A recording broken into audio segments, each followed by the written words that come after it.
خواب بنایا ہے. اور یہ شرف انسانیت تب حاصل ہوتا ہے کہ جب ہم اس آیت پر عمل کریں کہ قد افلح من زکاہا، کامیاب ہوگا وہ انسان جس نے اپنا تزکیہ، اپنے آپ کو پاک کیا. بنیادی چیز یہ ہے کہ جب تک تزکیہ نہ ہو، جب تک پاکیزگی نہ ہو، اس وقت تک بندہ اللہ کے قرب کو حاصل نہیں کر سکتا. اسے وہ شرف انسانیت نہیں مل سکتا جب تک قلبی پاکیزگی پیدا نہ ہو. اور قلبی پاکیزگی پیدا کرنے کے لیے سب سے اہم ترین اور قیمتی ترین چیز کا نام ہے تقویٰ و پرہیزگاری. اور یہ تقویٰ اور پرہیزگاری اگر کوئی حاصل کرنا چاہتا ہے تو پچھلے جمعے میں نے عرض کیا تھا کہ انسان اگر تقویٰ حاصل کرنا چاہتا ہے تو مختصر تعریف تقوی کی یہی ہے کہ انسان حرام سے اپنے آپ کو بچائے اور واجب کو ادا کرے. یعنی جس چیز کا اللہ نے حکم دیا ہے اور اس حکم کو ادا نہ کیا جائے تو عذاب میں مبتلا ہوگا، اس کو ادا کرے. اور جس شے سے اللہ نے روکا ہے اور اگر اس میں مبتلا ہو گیا اور اس کو انجام دیا تو سزا کا مستحق ہوگا. تو اس اعتبار سے یہ مختصر تقویٰ ہے. اس تقوی کو انسان کو چاہیے کہ وہ اس تقوی کو اختیار کرے. تو بنیادی چیز یہ ہے کہ میں نے گزشتہ میں بھی عرض کیا تھا کہ واجبات کی ادائیگی کے بعد ہیں مستحبات. مستحبات کے ساتھ ساتھ سب سے اہم بات یہ ہے کہ انسان اپنے آپ کو حرام سے بچائے. یہ بہت اہم ہے.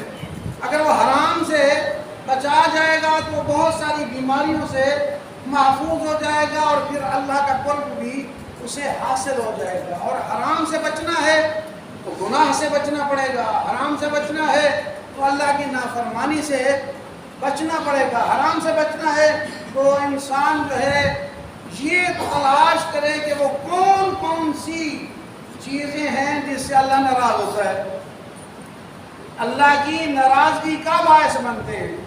تو گناہوں کی اگر تقسیم کی جائے تو گناہوں کی تقسیم عام طور پر مشہور ہے اور یہ قرآنی تقسیم بھی ہے. گناہان صغیرہ اور گناہان کبیرہ.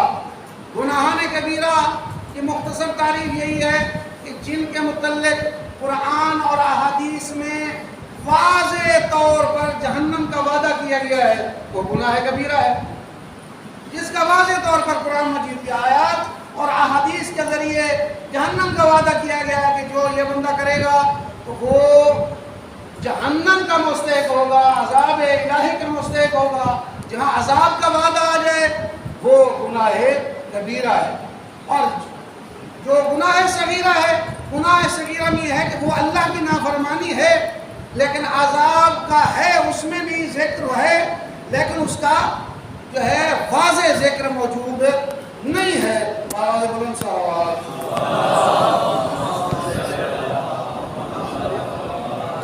واضح ذکر موجود نہیں ہے یا اتنی سخت روایات اور آیات نہیں ہیں جو گناہان کبیرہ کے متعلق آئی ہیں. یہ ایک تقسیم جو ہے یہ قرآنی تقسیم ہے. گناہان کبیرہ ہے اور گناہان صغیرہ ہیں. ہم نے جو تسلسل شروع کیا ہے انشاءاللہ اس کو ہم آگے چل کے گناہان کبیرہ ایک ایک جو روایات میں نقل ہوئے ہیں ان کا انشاءاللہ ذکر کریں گے. لیکن توجہ سے یہ سنیں کہ قرآن مجید میں اللہ کی ذات نے ایک بہت بڑی سہولت دی ہے.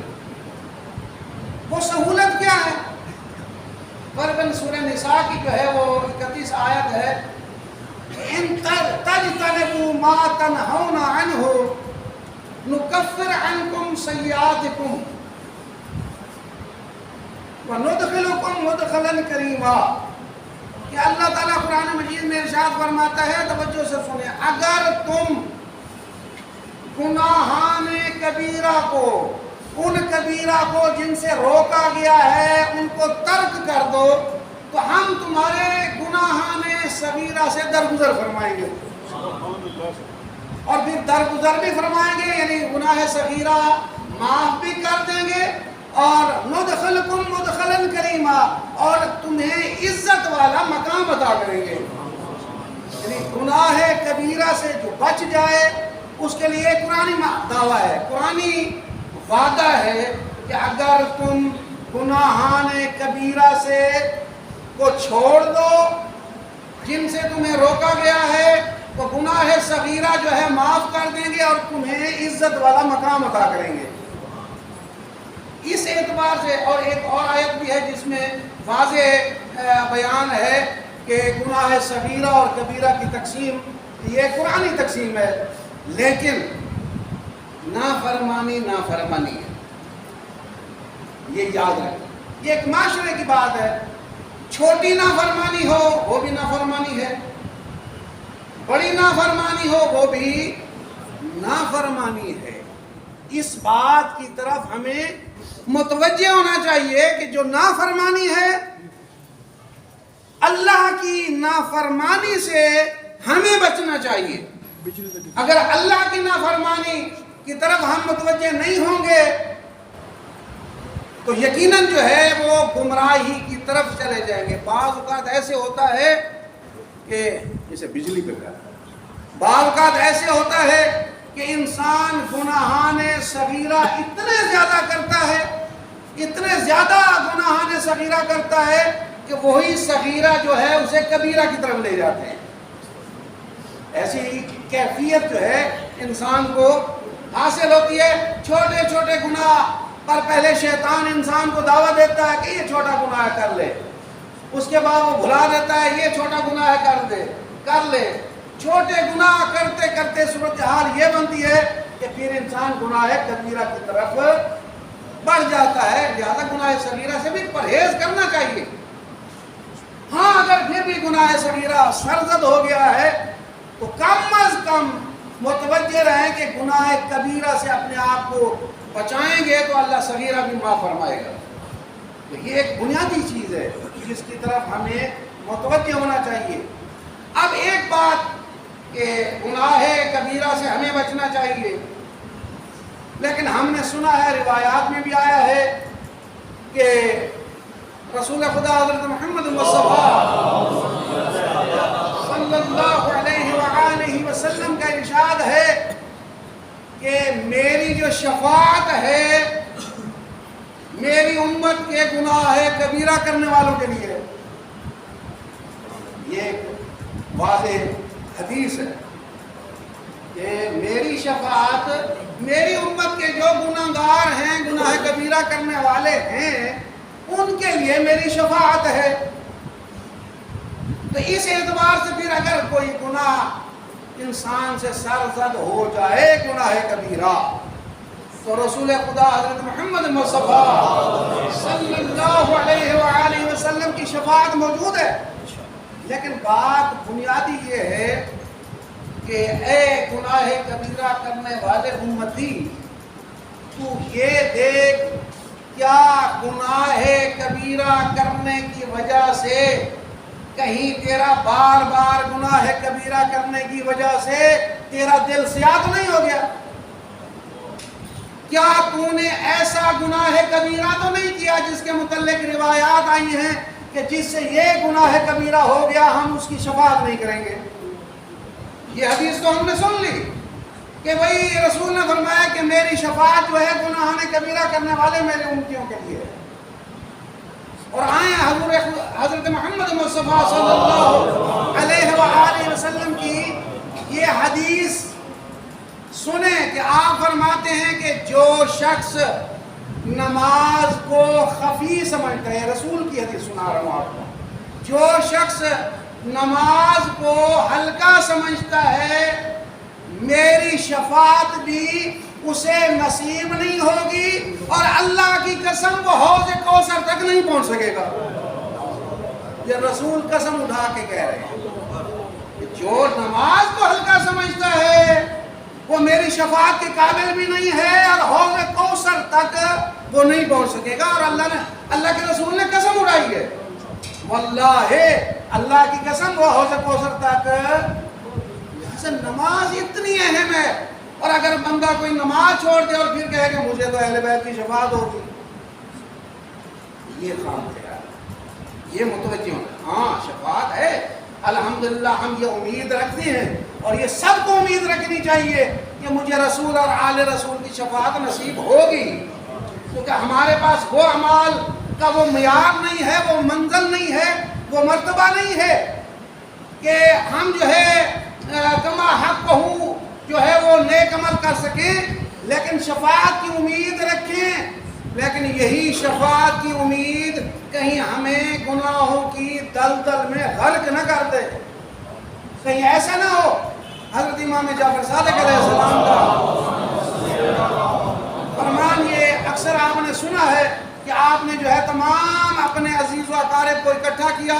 عزیز و اقارب کو اکٹھا کرنے کے بعد جب آپ اس دنیا سے رخصت ہو رہے تھے، عزیز و اقارب کو اکٹھا کرنے کے بعد آپ نے کیا فرمایا؟ امام فرما رہے ہیں کہ میری شفاعت ان لوگوں کو نصیب نہیں ہوگی جو نماز کو ہلکا سمجھتے ہیں. امام کا قول بھی ہے، رسول کا قول بھی میں نے سنایا آپ کو، امام کا قول بھی موجود ہے. اور کہیں ایسا نہ ہو کہ یہی شفاعت کی امید میں ہم گناہ کر بیٹھیں. اب نتیجہ خود نکالیں کہ امام جعفر صادق علیہ السلام مولا فرماتے ہیں جب کوئی گناہ بندہ کرتا ہے تو اس کے دل پر ایک سیاہ نقطہ جو ہے وہ پیدا ہو جاتا ہے. اگر وہ توبہ کر لے تو وہ سیاہ نقطہ ختم ہو جاتا ہے، دل پھر اس کا سفید ہو جاتا ہے. اگر وہ اس گناہ کے بعد اور کوئی گناہ کرے وہ نقطہ بڑھتا جاتا ہے، بڑھتا جاتا ہے، بڑھتا جاتا ہے، آخر گناہ کی وجہ سے اس کا پورا دل سیاہ ہو جاتا ہے. اور جب پورا دل سیاہ ہو جائے تو پھر اسے کوئی خیر نصیب نہیں ہو. معصوم کا فرمان کہ جب دل سیاہ ہو جائیں، دل مردہ ہو جاتے ہیں، پھر انسان کو نیکی اچھی نہیں لگتی، پھر نیکی پر اعتراض کرنا شروع کر جاتا ہے، پھر جو ہے بعض شریعت کے احکام پر اعتراض کرنا شروع کر دیتا ہے. بعض کا جو ہے قرآن مجید کی تلاوت ہو رہی ہوتی ہے اس کو پسند نہیں آتا، اس پر بھی اعتراض شروع کر دیتا ہے. بعض کا قرآن مجید کو سننا پسند نہیں کرتا جبکہ کلمہ کو ہوتا ہے. ایسی کیفیات ہیں عام معاشرے میں دیکھیں کہ لوگ جو ہیں قرآن مجید کی تلاوت کو بعض وقت اہمیت نہیں دیتے. یہ ایک کیفیت پیدا ہو جاتی ہے، ان کے دل کی یہ کیفیت ہوتی ہے، دل سیاہ ہو جاتے ہیں، جس کی وجہ سے وہ نیکی کرنا بھی پسند نہیں کرتے اور نیکی کے بات کی جائے تو ٹوک دیتے ہیں، نیکی کی بات سننا بھی پسند نہیں کرتے. یہ ایک خاص کیفیت ہے جو گناہ کی وجہ سے انسان کے اندر پیدا ہو جاتی ہے. مولا متقیان حضرت علی ابن ابی طالب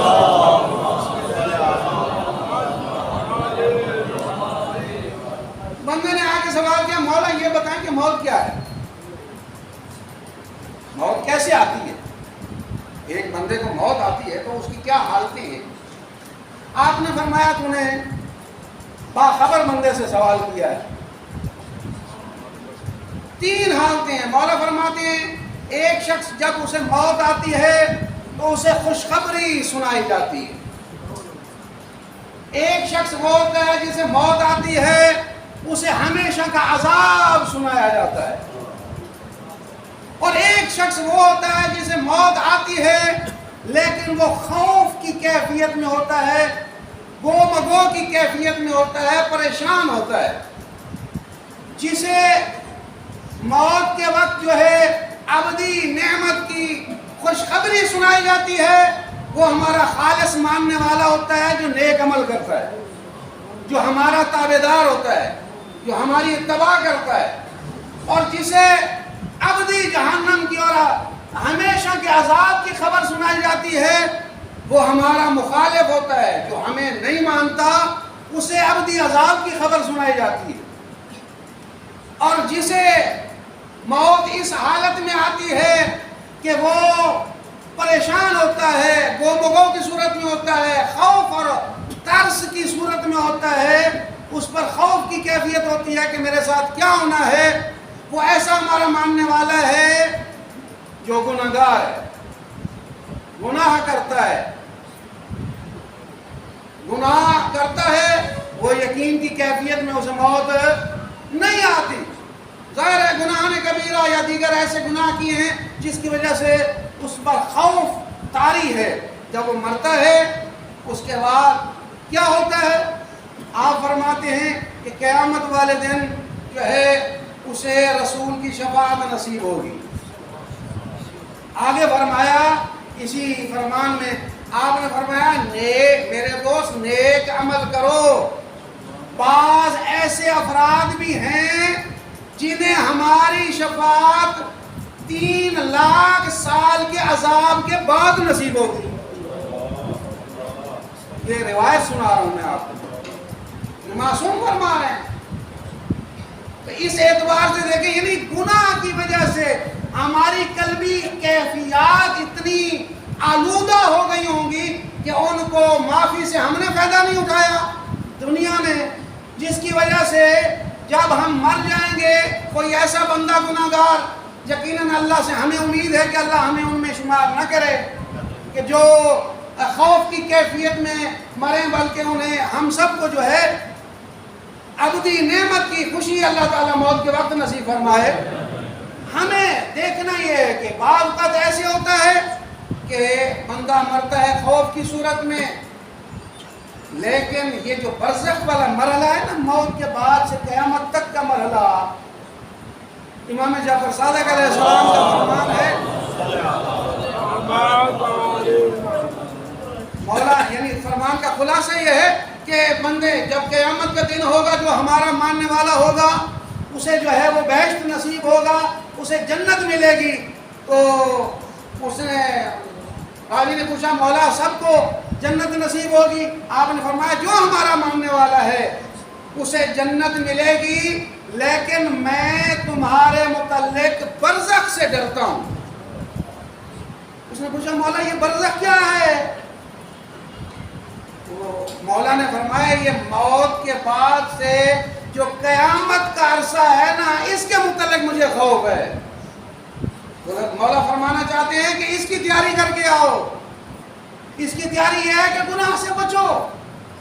برزخ یعنی آپ تصور کریں اللہ کا عذاب چاہے دنیا کا ہو اس سے بڑھ کر برزخ کا ہے, برزخ سے بڑھ کر قیامت کا ہے, قیامت سے بڑھ کر جہنم کا ہے. یہ عذاب کے مراتب ہیں.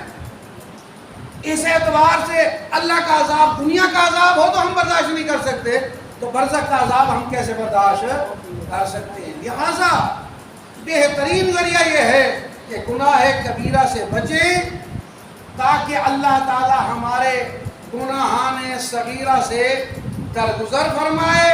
اگر کوئی کبیرہ سرزد ہو گیا ہے تو دنیا میں معافی کا دروازہ اللہ کا کھلا ہے کہ اللہ فرماتا ہے کہ لا تقنطوا من رحمت اللہ, میری رحمت سے نا امید نہ ہو جاؤ.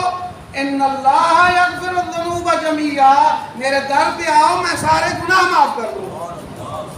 جب اللہ کی توبہ کا دروازہ کھلا ہے تو ہمیں اپنے گناہوں کی توبہ ہر وقت کرنی چاہیے.